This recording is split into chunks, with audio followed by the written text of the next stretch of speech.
So the first obvious question is, what's life like in the bubble? The bubble, it's pretty much a routine. Groundhog Day, I guess, would be one term you could apply.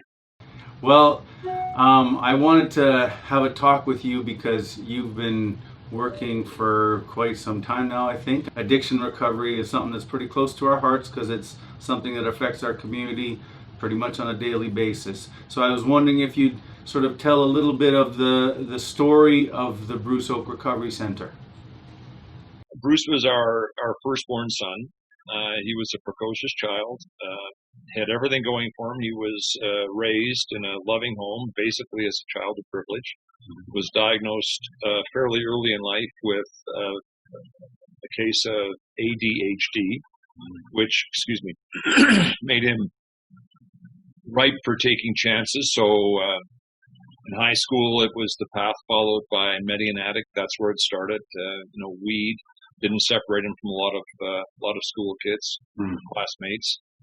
But again, as he was ripe for risks and taking chances, it was from that to ecstasy.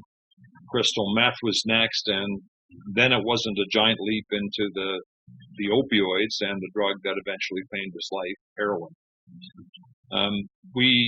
We struggled with our grief, and we still do. We have holes in our hearts that will never heal, and Darcy and I. But we wanted to make a difference. When you lose a child, you have choices. You can grieve your entire life if you like. You can resign yourself to it, and there's nothing wrong with that if that's what you choose to do. But we chose to give voice to our grief and to try to make a difference, as I say. So that was in the form of the Bruce Oak Memorial Foundation, which is a registered charity, and our goal has been, and it's being realized now. Did COVID slow things down at all? It did not, actually. Our general contractor, Boxstall, kept things on track. One thing I would say about the pandemic is that for as great as the need was pre-pandemic for addiction recovery services, when it was already acute, it's going to be through the roof on the other side of this pandemic, whatever it looks like, for obvious reasons.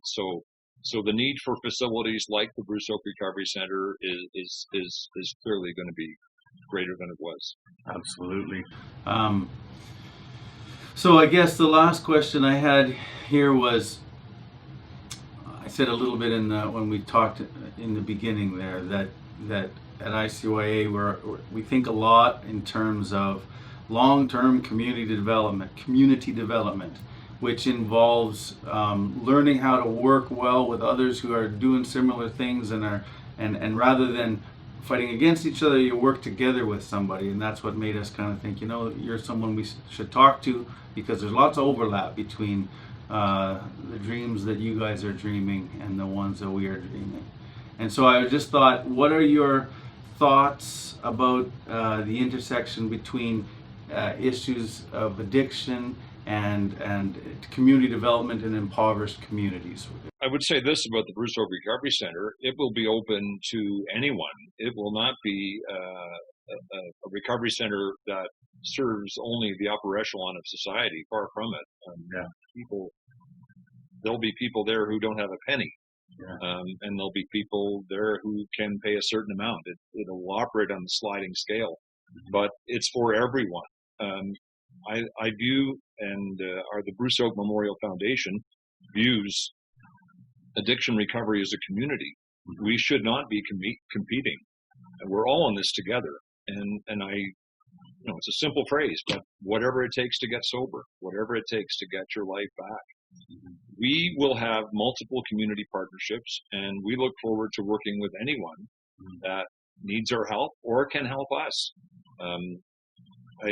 I despair when I hear stories about, you got this money and we didn't get it, we needed it, etc.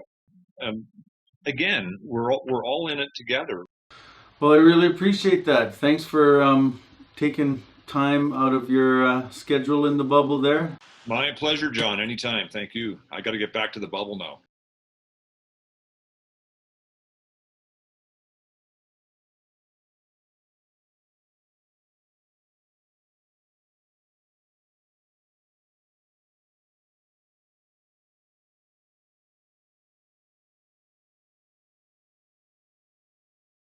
yeah, when I think about identity, I just think about how so much of my life was spent looking for some place to belong. I always felt like I didn't belong. Yeah. So I was raised by my mom's parents, and it left me, there was always a little bit of I didn't quite fit anywhere. And that was just really hard. It was hard not to feel, to know what place was mine, to feel like I didn't have a place in the world. And the same thing happened in school.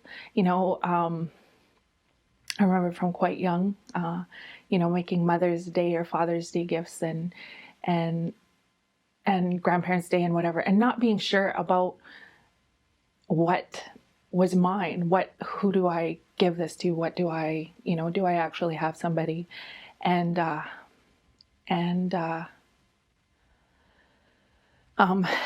there was the whole thing of being Indigenous and being a little bit different because of that. And there was just so many things in my life where I felt like I didn't quite, I was a piece of the wrong puzzle. I didn't quite fit anywhere, and it might seem like I did, but I didn't. And I know, my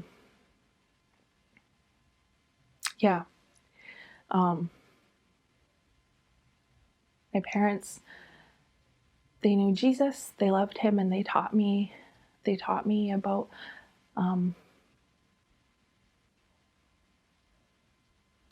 the love of God. They taught me what Jesus did for them, and that doesn't necessarily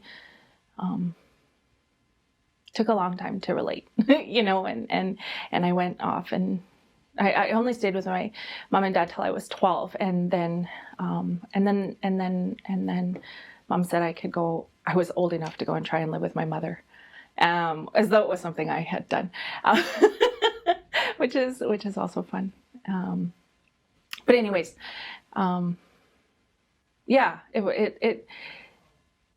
that sense of not belonging, of not fitting anywhere, led to a really, really hard teenage years. I was out on my own essentially from I was about 14. I would say 12, but I was in my mother's house at that time, but it wasn't, I wasn't parented. But by 14, I was away from my family and out doing whatever, and still needing a place to fit, still feeling like I was on the outside of everything. And as a result, it meant I was desperate for somebody to want me. And so I started partying. I allowed things to be done to me that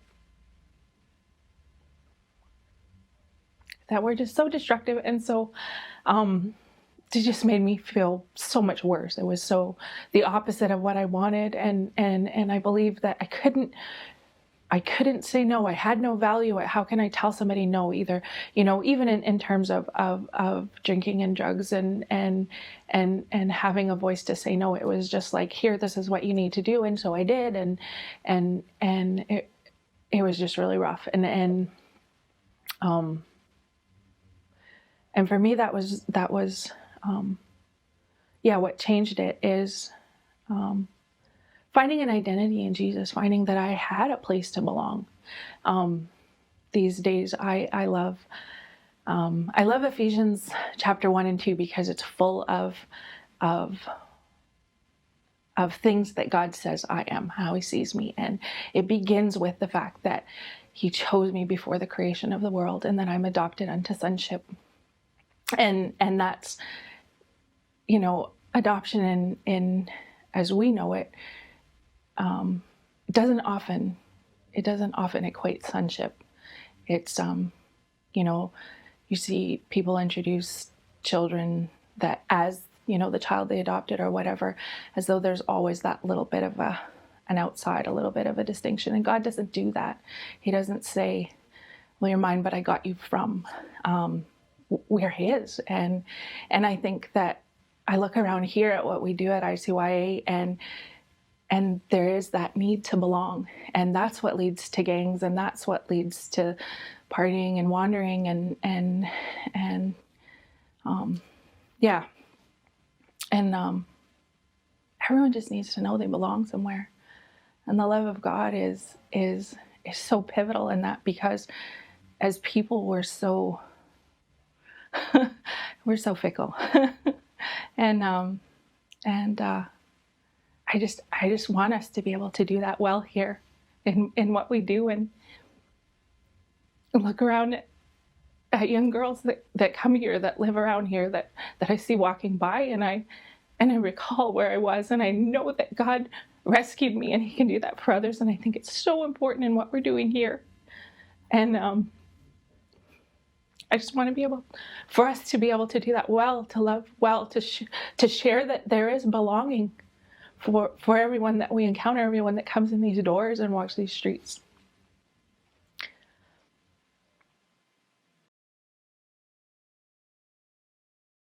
Hi everyone, I'm Bernadette Smith, MLA for Point Douglas, where Inner City Youth Alive resides. I want to say a big congratulations to Inner City Youth Alive for all of the work that they did during COVID and even before COVID. You've brought so much to this community. You've provided so much support, whether that was providing food hampers and delivering those right to the families, or providing toilet paper when there was such a shortage here in our city.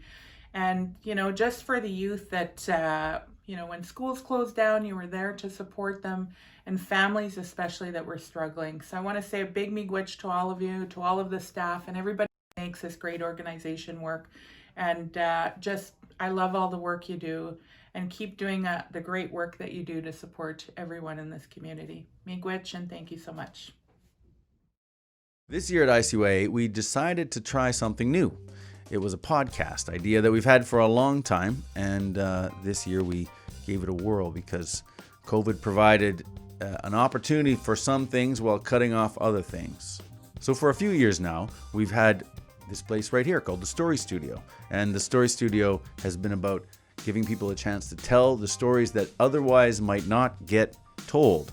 And so we thought a podcast might just fit with that theme. So with the podcast, we get a chance to invite people who are not from ICYA and people who are from ICYA to have a voice and tell their story. We've had everything from the Indigenous RCMP officer, Lawrence Latander, to the First Nations Indigenous warriors who patrol our community. We've had Melvina Gibosh, who's on staff here, Ronald Travers and Harvey Rempel have podcasts where they talk about life as it relates to the gangs on the streets in the inner city. And coming up in the future, we're going to have more interviews with staff like John Vasily, a staff member who grew up in the Sudan and fled civil war there to have a significantly different life in the North End. The goal is basically just to give people who are not around ICYA all the time some insight into what goes on here, and give some food for thought for all of us to think in community of how we deal and how we interface with the issues that are out there. God likes to work in that dark, scary stuff. For me, I used to say, when I was a kid, I stood against a 365-pound giant that abused me. What can you do to me? Yeah. God said, watch my back as a kid. So as an adult, You feel invincible. yeah. And, just like without trying to be too Christian, greater love had no man than this, that he laid down his life for his friends. And if God is pleased with you, then your enemies will be at peace with you. Yeah. I always say that. There's no such thing as too Christian. Yeah. Yeah. You know what I mean? Like Yeah. Jesus was about love, and this whole thing, we talked a while back about the fact this whole thing, the message of Jesus and love got so messed up. Yeah. And, you can't be a warrior without love. You're prime. You got to have love to do this. If you don't have love, then you're going to end up falling in the cracks and becoming a gang. Yeah. Yeah, God's got to be your prime focus. Season 1 of the ICYA Raw podcast is available on all the major podcast platforms such as Apple Podcasts, Spotify, TuneIn, and just about any other one that's out there. You can also stream it off of our website at icya.ca/raw, and it's a good way to keep current on what's going on at ICYA.